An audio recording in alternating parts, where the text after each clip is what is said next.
Pemirsa, Hakim Tunggal Pengadilan Negeri Jakarta Selatan Tumpanuli Marbun menolak permohonan pra-peradilan mantan Menteri Perdagangan Tom Lembong dalam kasus dugaan korupsi impor gula.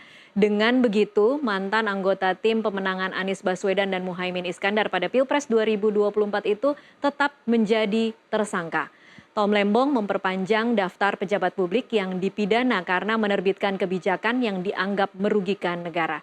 Untuk membahas topik ini, kami telah tersambung melalui sambungan Zoom dengan kuasa hukum Thomas Lembong, Zaid Musafi. Selamat sore, Mas Zaid. Sore Mbak, sore. Iya, terima kasih sudah meluangkan waktu untuk NTV Prime. Tapi sebelum kita mulai perbincangan, kita akan sama-sama saksikan kutipan dari pernyataan Hakim pra-peradilan hari ini. Menimbang berdasarkan uraian pertimbangan di atas, maka alasan penahanan pemohon yang didalilkan pemohon sebagaimana penahanan yang tidak sah adalah tidak berdasar hukum.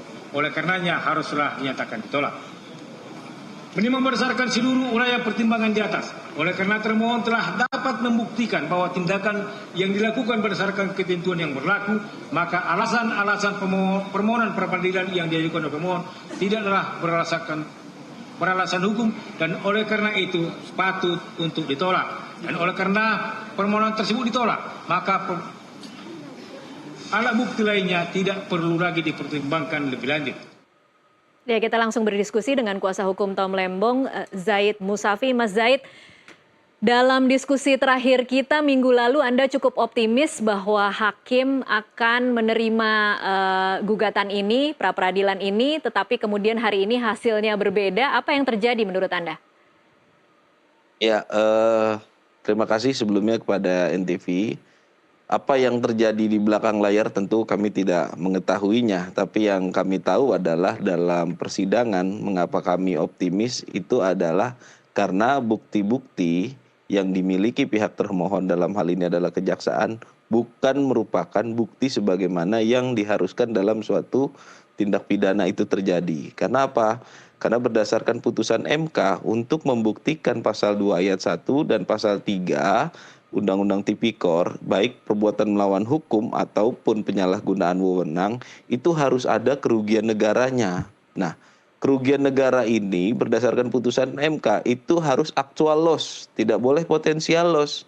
Nah, pertanyaannya adalah ketika orang udah ditetapkan sebagai tersangka, Pak Tom ditetapkan sebagai tersangka dan dilakukan penahan terhadap dirinya, tapi yang dimaksud dalam pasal 2 ayat 1 dan pasal 3 belum ada, yaitu apa? Kerugian negara itu sendiri. Nah, ini bagaimana proses penegakan hukum yang seperti ini? Kerugiannya belum ada, belum fix dihitung, tapi tersangkanya sudah ada dan sudah dilakukan penahanan atas tersangka tersebut, yaitu Pak Tom Lembong. Tentu ini kita sangat menyayangkan pertimbangan majelis hakim demikian. Baik, Mas Zaid, kalau soal kerugian negara, tadi tafsir hakim kan berbeda. Kalau Anda kemudian mencoba memahami bagaimana logika berpikir hakim, apa yang kemudian Anda pahami dari pertimbangan hakim?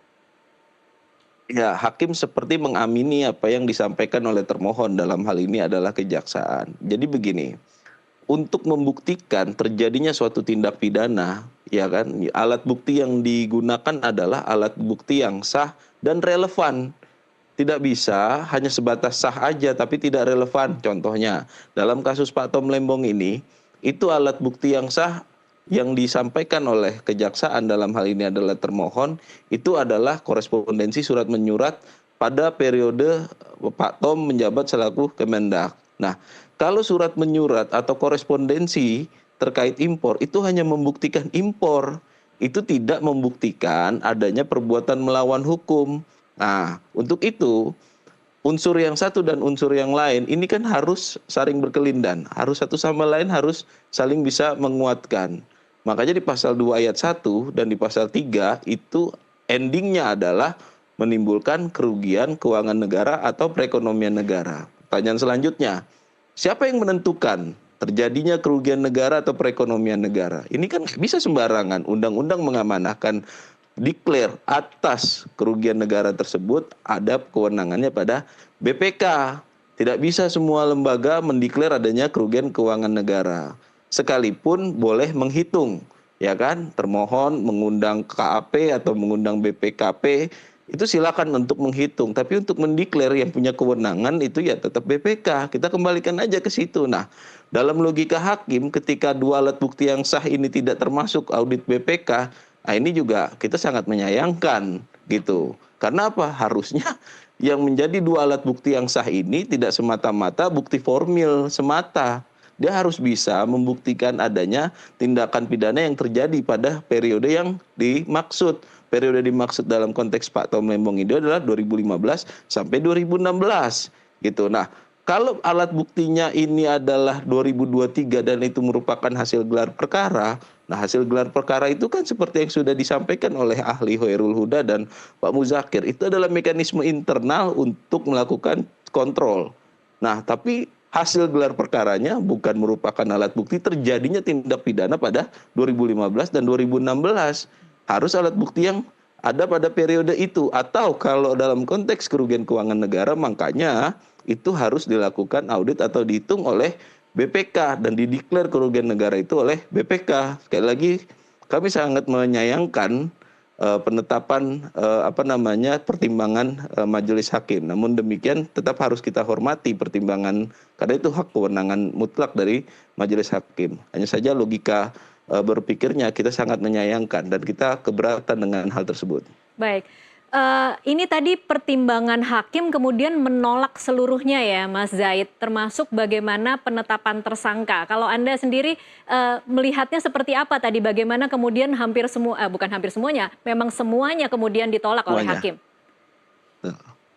Ya, jadi gini, kenapa Pak Tom Lembong itu kita minta didengarkan keterangannya pada sidang pra-peradilan? Karena ada peristiwa di 29 Oktober, itu yang hanya dialami oleh Pak Tom Lembong itu sendiri. Apa peristiwanya?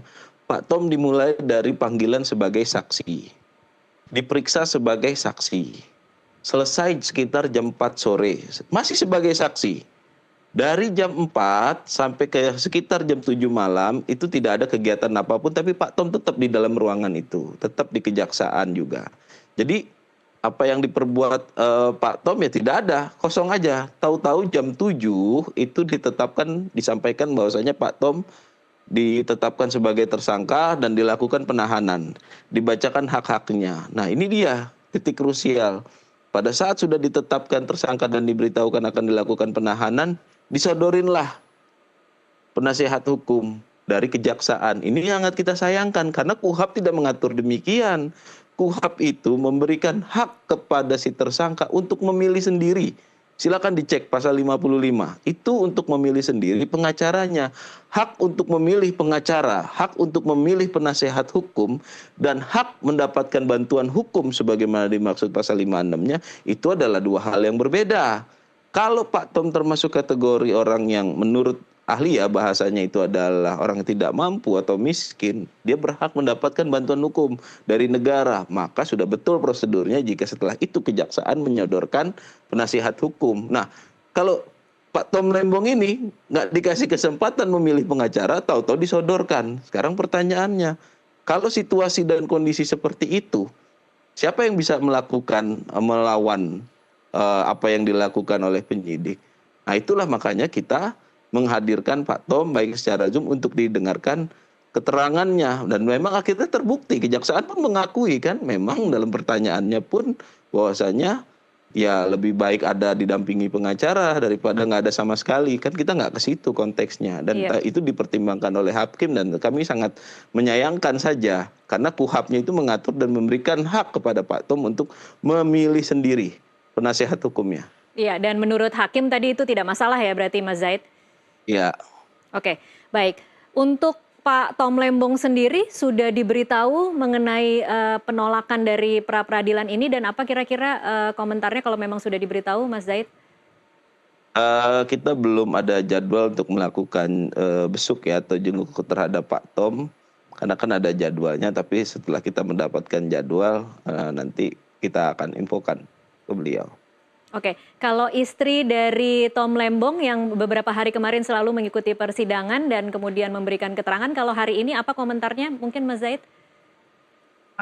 Saya tidak mendengar langsung apa komentarnya, tapi dari wajahnya di ruang sidang setelah selesai persidangan tadi, hal yang sangat wajar seorang istri kecewa dan sedih karena beliau mengikuti betul proses persidangan pra-peradilan ini, beliau mengikuti betul bukti-bukti apa yang dimiliki oleh kejaksaan dan beliau mengikuti betul bagaimana setiap tahapan proses pembuktian dari kejaksaan terhadap permohonan kami ini. Jadi ya hal yang wajar saya rasa dia sedih dan kecewa. Iya, dan sebelumnya memang juga sama seperti tim kuasa hukum cukup optimis hasilnya hari ini harusnya tidak seperti yang kita dengarkan hari ini ya, Mas Zaid. Betul. Iya, baik. Kita akan break dulu, nanti akan kita lanjutkan di segmen selanjutnya. Pemirsa tetaplah bersama NTV Prime, kami masih akan kembali sesaat lagi.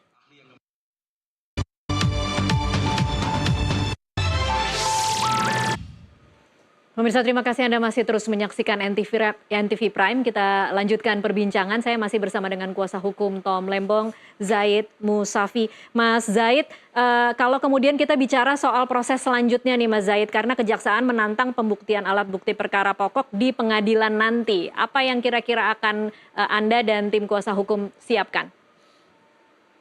Tentu kami siap menghadapi proses apapun yang akan dilaksanakan atau akan dilakukan oleh kejaksaan. Kami sangat siap.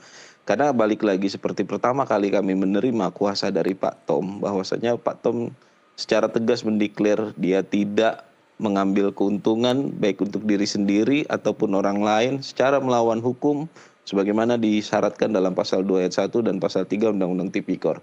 Dan setelah melewat proses persidangan Prapit sampai malam ini dan pembuktian-pembuktian yang ada, kami tetap optimis akan menghadapi persidangan nanti dengan lebih baik ya, dengan bukti-bukti yang bisa kami counter sebaliknya. Iya, kalau kemudian Anda memaknai putusan hari ini seperti apa Mas Zaid? Apakah ini kemudian seperti yang diduga oleh publik merupakan kriminalisasi terhadap seorang Tom Lembong atau seperti apa menurut Anda?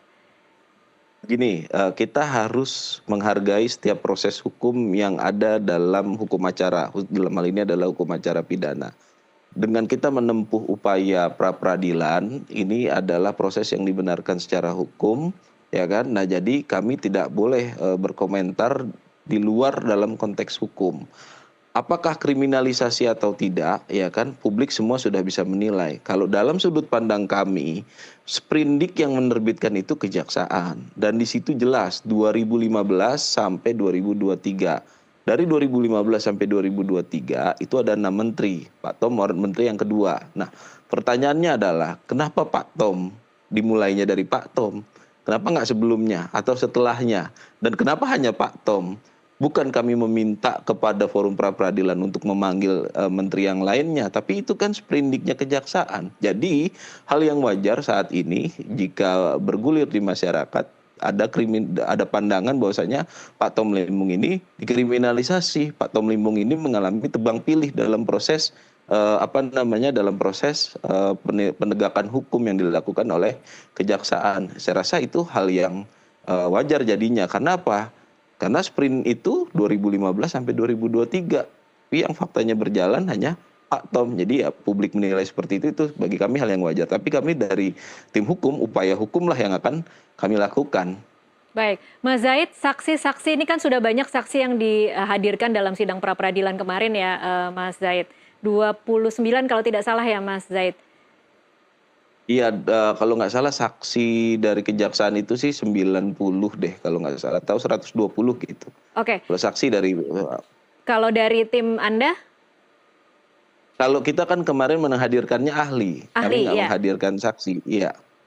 Oke, dari ahli-ahli yang dihadirkan dalam pra-peradilan, apakah nanti rencananya juga akan dihadirkan kembali dalam sidang di Tipikor? Saya rasa itu nanti diputuskan oleh Pak Dr. Ari Yusuf Amir ya, selaku ketua tim di penanganan perkara Pak Tom Lembong ini. Oke, terakhir kali Anda berkomunikasi dengan Tom Lembong, apakah membicarakan tentang mungkin potensi ketika ditolak atau diterima pra-peradilan dan seperti apa pandangan Tom Lembong? Ya, Pak Tom balik lagi kepada pesan seperti yang di awal, dia memberi kuasa kepada kita. Apapun keputusan hakim, dia siap taat, dia siap patuh, dan kami pun selaku tim hukum akan terus mengupayakan upaya hukum terbaik buat beliau. Baik, Kalau kemudian berkaca dari apa yang terjadi pada Tom Lembong hari ini, Mas Zaid, apa kira-kira menurut Anda pelajaran yang penting dan perlu dimaknai oleh semua pejabat yang baik akan menjabat atau sedang menjabat ketika mereka harus memutuskan suatu kebijakan? Ya, ada hal yang mengkhawatirkan. Saya rasa dunia akademisi tidak bisa berdiam diri dengan sudut pandang penegakan hukum yang menurut kami tidak tepat. Di mana tidak tepatnya? Di saat orang sudah ditetapkan tersangka dan orang sudah dilakukan penahanan terhadap dirinya. Tapi untuk membuktikannya masih dalam proses, masih dalam penghitungan. Kalau digunakannya pasal 2 ayat 1 dan pasal 3 yang menimbulkan kerugian negara, tentu akibat si kerugian negara ini harus ada dulu.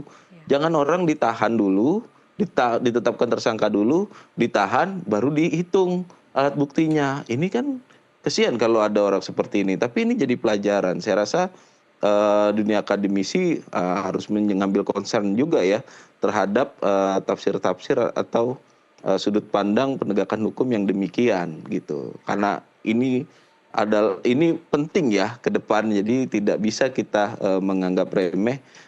Ini sebenarnya seharusnya seperti apa? Harus difikskan, harus ada suatu keputusan di negara ini yang final. Harusnya itu kan ada dulu, karena bunyi pasalnya adalah menimbulkan kerugian negara, gitu. Bukan orang ditersangkakan dulu atau ditahan dulu, sedangkan kerugian negaranya masih dihitung. Nah ini yang sangat disayangkan. Kondisi ini bisa menimpa siapapun loh ke depan. Iya. Ini kita bukan hanya sebatas Pak Tom. Kalau alur dan logika hukumnya seperti ini bisa menimpa siapapun ke depan. Baik, selama proses dari sejak ditetapkan sebagai tersangka kemudian berjalannya pra-peradilan, ada tidak kemudian keluhan dari Tom Lembong bahwa perlakuan yang dia terima terasa berbeda begitu mungkin, Mas Zaid, dalam penanganan? Pak Tom tidak ada mengeluhkan seperti itu ya. Dalam konteks penanganan ini yang menjadi konsentrasi adalah saat beliau ditetapkan itu aja. Beliau ditetapkan sebagai tersangka, ya kan, dilakukan penahanan terhadap beliau, tidak diberikan haknya untuk memilih sendiri penasehat hukumnya, itu sangat disayangkan. Dan bahkan dalam beberapa pertemuan terakhir ketika kita jenguk Pak Said, dia sempat bertanya sebenarnya salah saya ini apa? Kalau impor kan menteri lain juga, menteri dari bidang lain juga melakukan impor. Saya tidak menerima Rp1 pun ataupun memberikan Rp1 pun kepada pihak lain secara melawan hukum.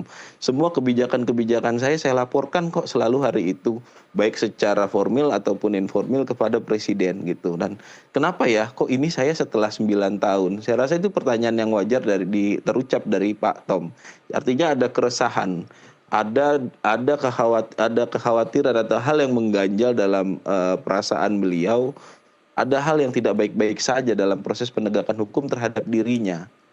Baik, Mas Zaid, ini pertanyaan terakhir, mungkin apa pesan dari tim kuasa hukum untuk masyarakat dan publik yang memang cukup mengamati bagaimana perjalanan kasus ini, mengamati sidang pra-peradilan dari hari ke hari hingga kemudian hari ini, dan mungkin kecewa dengan putusan hakim hari ini. Apa yang Anda ingin katakan? Ya, kita bernegara ini ada ketentuan hukumnya. Kita bernegara ini ada aturan hukumnya. Tentu aturan hukum itu harus bertujuan memuliakan manusia dan menjaga harkat martabat manusia itu sendiri. Proses-proses yang baik dan benar itu adalah proses-proses yang harusnya ditempuh oleh seluruh aparat penegak hukum. Jadi untuk mencapai suatu negara yang baik itu tidak bisa kita memandang sebelah mata proses penegakan hukum atau hanya sebatas masalah ekonomi atau dan yang lainnya saja. Jadi proses penegakan hukum ini adalah bagian yang penting untuk melindungi hak asasi manusia itu sendiri. Jadi terhadap pelajaran kasus Pak Tom Lembong ini, tentu kami selaku tim penasihat hukum atau tim kuasa hukum kecewa dengan putusannya, tapi kita lebih keberatan lagi dan lebih kecewa lagi adalah pertimbangan-pertimbangan majelis hakim yang sangat kami sayangkan, gitu. Tapi ya itu proses hukum dan kita proses hukum yang baik dan benar yang kita hormati, yang tidak baik dan tidak benar tidak boleh kita hormati, tentu karena itu berbahaya ya dalam proses penegakan hukum ke depannya.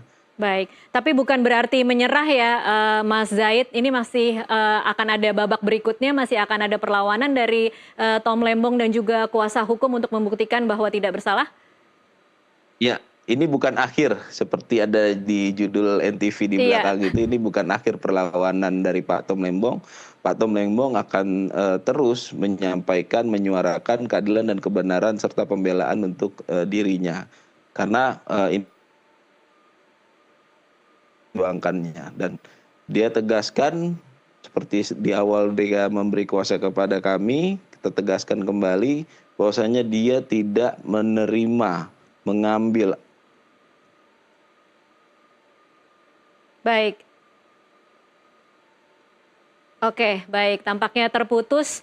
Dan pemirsa, Oke, iya, terima kasih Mas Zaid Musafi, kuasa hukum Tom Lembong untuk waktunya bersama kami di NTV Prime. Pemirsa tetaplah bersama NTV Prime, kami masih akan kembali usai jeda.